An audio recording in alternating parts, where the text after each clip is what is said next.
Welcome back to Supercoach. Thought I'd do a trade video. I got time. I'm sorry that it's not before the round kicks off, but you know, that's the way it is. What was the famous line? Life is busy. What happens to you when you're making other plans? And it's so true. So I've got a couple of options with the trades, and I'm not 100% sold on any, but there is one that I think I'm definitely leaning towards. By process of elimination and just being in kind of a fortunate position at the moment.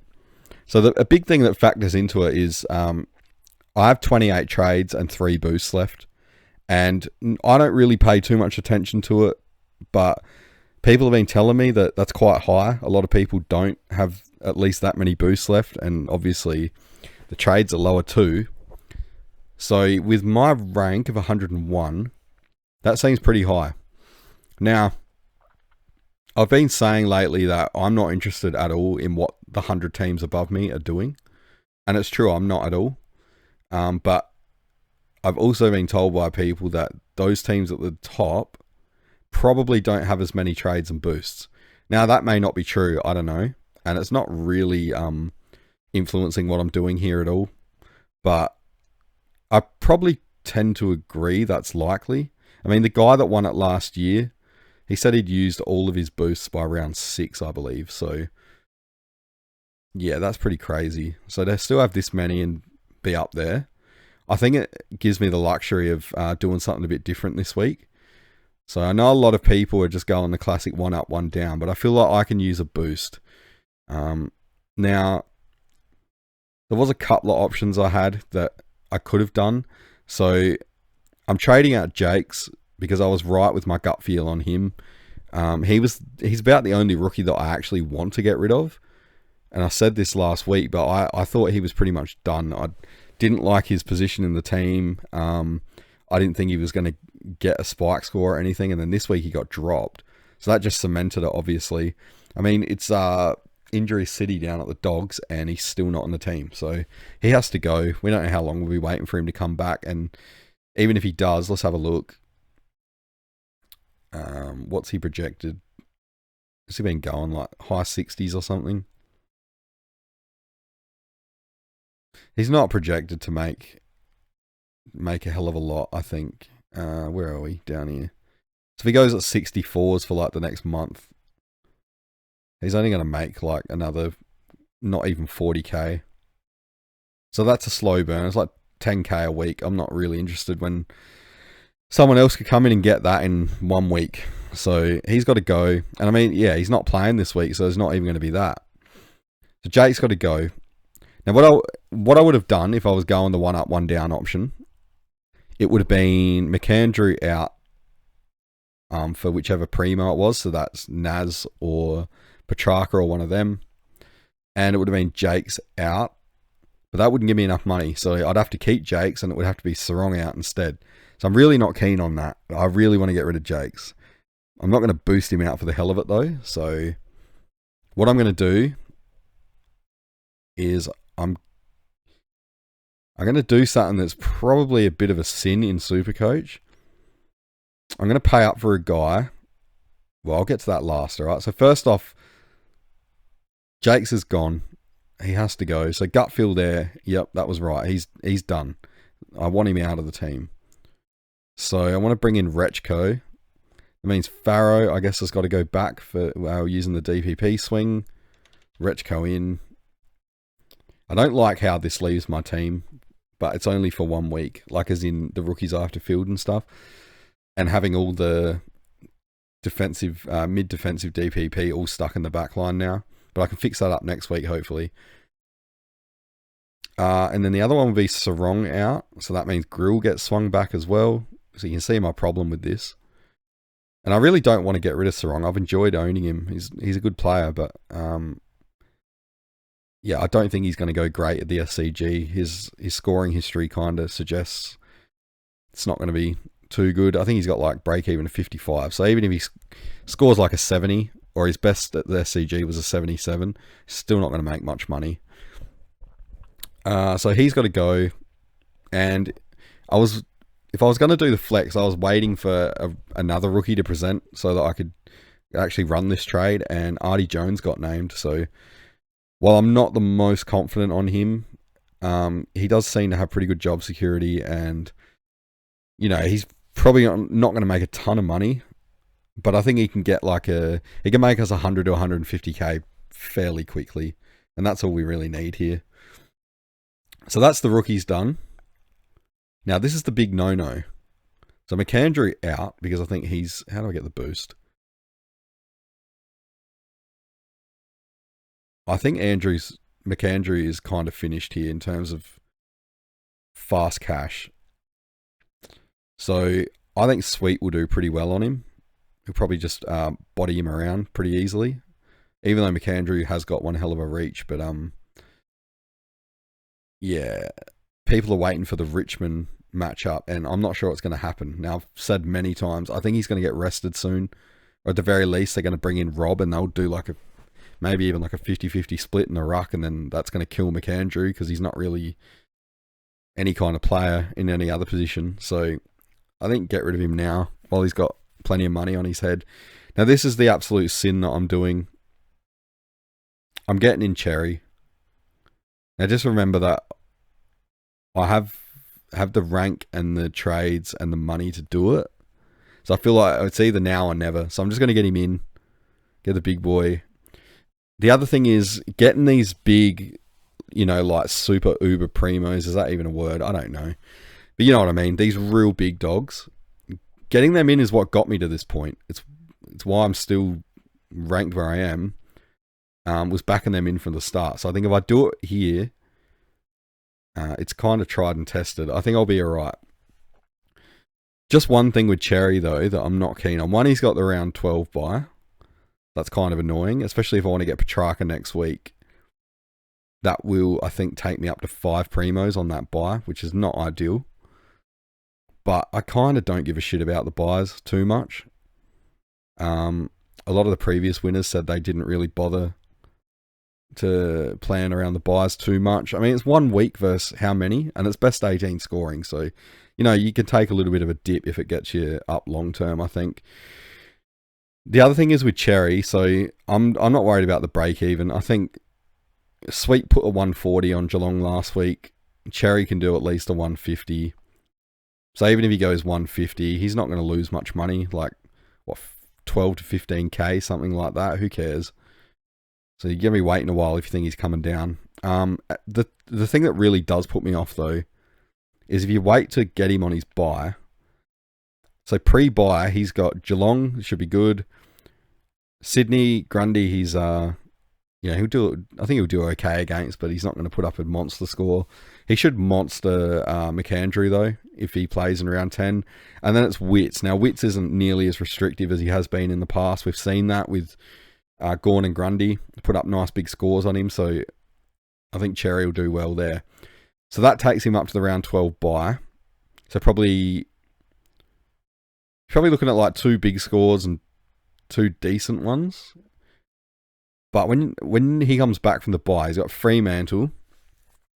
Jackson puts up good scores, but he's also not too hard to score against himself. But then this run is insane from here for Cherry. In the next 4, he has West Coast, Richmond, Essendon, Port. And then Collingwood even on the 5th week. So historically, he does really well against Darcy Cameron. But yeah, West Coast, you'd think it would be a bloodbath. Richmond, well, yep. Essendon didn't go so great last time, but I think he's probably going to want to prove a point. And then I don't think Sweet's going to be able to stop Cherry. If you look at his scores from last year, he kind of just scored good on everyone.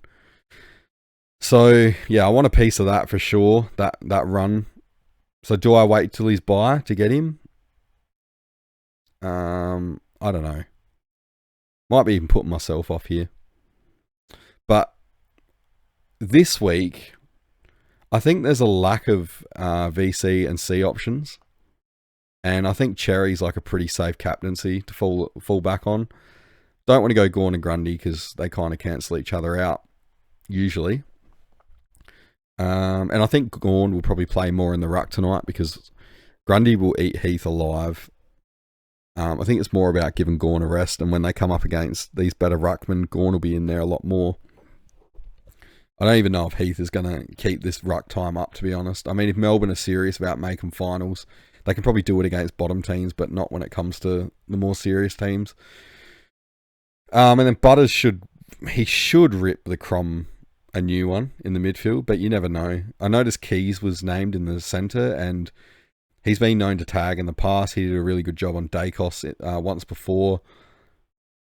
I guess, though, if Butters can escape Mullen like last week, I don't think anyone's really going to be able to stop him.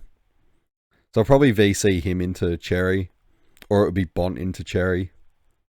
Sucks how AFL House thought it was a great idea to put 2 games on the Friday night. I'm not going to go into that rant, but yeah, well done AFL House yet again. I guess what I could do, rather than do this, is I could get Petrarca in. He'd make it the 4th player on that round 12 buy for me, and then get Cherry a little bit cheaper probably on his buy, or after his buy, I should say. He's actually projected, though, this is insane, to make money in that time. I don't think that will actually happen. I don't think he's going to go 146 and 136 on Sydney and the Suns. But yeah, if you're going to get him in, you definitely want him before that, before he comes back from the bye. I did want to get Petrarca next week, but if I do that, it's going to, give me 5 on the first buy. The first one's obviously the hardest to navigate. Like the later ones I don't care so much about, because you got less, or you've got guys that have already had their buy that you can trade into to even it out. But yeah, the 12 is hard for me. I got Worrell, Butters, Sheasel, and then it would be either Cherry or Petrarca. So that's what I mean. If I get Petrarca now, I'm kind of committing to having him and then wait until Cherry's buy to get him in. I don't know. I've kind of talked myself out of it, I guess. What do you reckon in the comments? I'm probably leaning more towards still getting Cherry, but I could just get Petrarca. My only other worry is as well, right? If I don't get Cherry now, while we got these fat rookies, if I'm waiting until, what was it, round 13 to get Cherry in, how many weeks is that away? 1, 2, 3, 4, 5. How many of these rookies will be fattened up? And I mean, you'd think by then Selwood probably gone, Grill gone, possibly Murdoch, Philippou gone, Farrow gone. If we go the 1 up, 1 down strategy, Marshall and Cook are probably gone by then. Cook could probably get through to his buy. But yeah, will I even have enough, even with a boost at that point? I imagine I'd still have a boost, but I'm not sure I'll be able to afford Cherry. Because while I think he might come down in price by his buy, I don't think he's going to drop too much. So I'm a bit in 2 minds. You can probably see why. Yeah, I don't know. It's bloody hard. I haven't had this much indecision on a trade at any time this year until now. And yeah, if I go the 1 up, 1 down, I have to keep Jakes, which I'm not keen on. Oh, what a pain in the ass this is. I don't want to get rid of Bruin either. I think he'll score well this week, and I've defended him in the past that one bad game because he had the broken nose, and outside of that, one legitimately shitty game. He's been scoring really well between that like 90 to 110 zone. Happy to hold him for a while. I know people are jumping off this week. He's one of the most traded out, isn't he? Yeah. But no, I wouldn't bother. I think he'll still give you some good scores. Yeah, this doesn't feel good. Let me just try and run through what it would look like. This probably isn't the greatest viewing. I'm doing this in real time, but let's turn these buys off. Let's see what it would look like. Say if I went with Petrarca, is there a way I can get rid of Jakes and get him in? I don't think so. Nah, I'm not going to have enough. I don't want to get rid of... I don't want to get rid of Sarong and keep Jakes. It just seems real counterproductive. When I'm sure Sarong would still make at least some money this week, and I don't know, might have like a semi-fieldable score, and you got Jakes just doing nothing. I can't even run a loophole by keeping Jakes because it's Selwood. They play at the same time. Oh, what a pain in the ass. Why couldn't Dyson Sharp just get dropped? That would have helped with the rookie roulette in the middle. Anderson really shit the bed, didn't he? I think 5 frees against. Hope that doesn't cook this cash gen too much. I'm sure he'll still make what we need, but yeah, it might take a little while longer now. Yeah, I don't like the way the team looks this week on field. Like even with Cherry, I know you can't see it right now, but I need help or something, seriously. I was even tempted this week to just get Rechko in and not even do anything else. Just like Jakes for Rechko, bank some money, probably boost next week and just get two primos in with. See what happens this week with some of these rookies that I'm finding it hard to split. I mean, I could do that, but I think my rank would tumble. So again, I don't know.